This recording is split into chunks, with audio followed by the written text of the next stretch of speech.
ഒരു കസറാക്കാൻ പറ്റുന്ന യാത്രയുടെ പരിധി അവർ സഞ്ചരിക്കുന്നുണ്ടെങ്കിൽ അവിടെ മഹറമായ ഒരാളില്ലാതെ അവർക്ക് യാത്ര ചെയ്യാൻ പാടില്ല എന്നുള്ളതാണ്. മഹറമായ ഒരാളില്ലാതെ യാത്ര ചെയ്യാൻ പാടില്ല. നബി സല്ലല്ലാഹു അലൈഹി വസല്ലം പറഞ്ഞു, ലാ തുസാഫിറുൽ മർഅതു ഇല്ലാ മഅദി മഹ്റം. മഹ്റം ഇല്ലാതെ ഒരു സ്ത്രീ യാത്ര ചെയ്യാൻ പാടില്ല. ഫഖാമ റജുലും, അവിടെ ഉണ്ടായിരുന്ന ഒരു വ്യക്തി എഴുന്നേറ്റ് പറഞ്ഞു, യാ റസൂലല്ലാഹ് ഇന്ന ഇംറഅതി ഖറജത് ഹാജ. എന്റെ ഭാര്യ ഇത്തവണ ഹജ്ജിന് പുറപ്പെടുന്നുണ്ട്, ഞാൻ പോകുന്നില്ല. എന്റെ ഭാര്യ ഹജ്ജിന് പുറപ്പെടുന്നുണ്ട്, എന്നാലും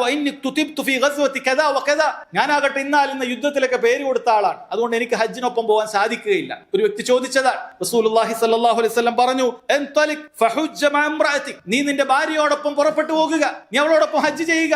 യുദ്ധത്തിന് പേര് കൊടുത്താലും ശരി, നീ അങ്ങനെ ചെയ്യരുത്, നിന്റെ ഭാര്യ ഒറ്റക്ക് വിടരുത്, ഒപ്പം വിടുക എന്ന് റസൂലുള്ളാഹി സ്വല്ലല്ലാഹു അലൈഹി വസല്ലം പറയുകയാണ് സഹോദരങ്ങളെ. അതുകൊണ്ട് ഹജ്ജിനാകട്ടെ ഉംറക്കാകട്ടെ മഹറമില്ലാതെ ഒരു സ്ത്രീക്കും അത് നിർബന്ധ ബാധ്യതയാകുന്നില്ല.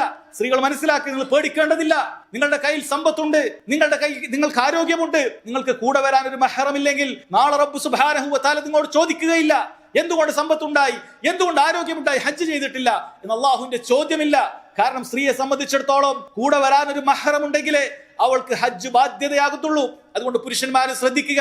നിങ്ങൾ നിങ്ങളുടെ കച്ചവടവുമായി, നിങ്ങൾ നിങ്ങളുടെ മറ്റു കാര്യവുമായി ഇവിടെ കഴിഞ്ഞുകൂടുകയും സ്ത്രീകളെ അങ്ങനെ ഏതെങ്കിലുമൊക്കെ ഗ്രൂപ്പിന്റെ കൂടെ ഹജ്ജിനും ഉംറക്കും വിടുക എന്നുള്ളതല്ല നിങ്ങൾ സ്വീകരിക്കേണ്ടത്. നിങ്ങളും കൂടെ പോകുക. നിങ്ങൾ നേരത്തെ ചെയ്തവനാണെങ്കിലും ശരി, നിങ്ങൾ വീണ്ടും ഒരു ഹജ്ജ് ചെയ്യുന്നത് നിങ്ങൾക്ക് വലിയ പ്രതിഫലമുണ്ട്. അതോടൊപ്പം നിങ്ങളുടെ ഭാര്യയ്ക്ക് വേണ്ടിയാണ് നിങ്ങൾ പോകുന്നത്, വലിയ പ്രതിഫലമുണ്ട്. എന്നാൽ ആളുകൾ അതൊക്കെ വിട്ടു അതിനപ്പുറത്തേക്ക് മറ്റു പല ഉംറക്കും ഹജ്ജിനും ഒക്കെ പുറമെ ഇന്നിതാ സ്ത്രീകൾ ടൂറുകൾക്കും മറ്റുമൊക്കെ കൂട്ടത്തോടു കൂടി പോകുകയാണ്. കുറെ സ്ത്രീകൾ ഉണ്ടെങ്കിലൊന്നും കുഴപ്പമില്ല എന്ന് പറഞ്ഞുകൊണ്ട് കൂട്ടത്തോടു കൂടി, അത് ചിലപ്പോൾ കോളേജ് ക്യാമ്പസുകളിൽ ടൂറുകളുണ്ട്. അവിടെ ആരാണ് മഹറമായിട്ടുള്ളത്? അന്യ പുരുഷന്മാരും അതേപോലെ പുരുഷന്മാരായ അധ്യാപകന്മാരും മറ്റുമൊക്കെ ആയിട്ട് അകമ്പടിയോടുകൂടി മുസ്ലിം സ്ത്രീകൾ ടൂറിനും മറ്റുമൊക്കെ പോകുകയാണ്. തൗഹീദുള്ള യഥാർത്ഥ ദീൻ മനസ്സിലാക്കിയിട്ടുള്ള മാതാപിതാക്കൾ പോലും ഇത്തരം കാര്യങ്ങൾ അവരെ എതിർക്കുകയോ അവർക്ക് കാര്യങ്ങൾ പറഞ്ഞു കൊടുക്കുകയോ ചെയ്തില്ല എന്നുള്ളത് വളരെ ഗൗരവമുള്ള കാര്യമാണ്. അതുകൊണ്ട് സഹോദരങ്ങളെ, സഹോദരിമാരെ വളരെ കൃത്യമായി മനസ്സിലാക്കുക.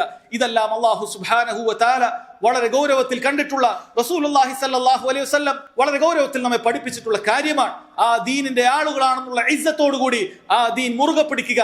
എങ്കിൽ ദുനിയാവിലും നിങ്ങൾക്ക് പ്രയാസപ്പെടേണ്ടി വരികയില്ല. നാളെ പരലോകത്തും അല്ലാഹു സുബ്ഹാനഹു വ തആലയുടെ ചോദ്യത്തിൽ നിന്നും നിങ്ങൾക്ക് രക്ഷപ്പെടാൻ സാധിക്കും.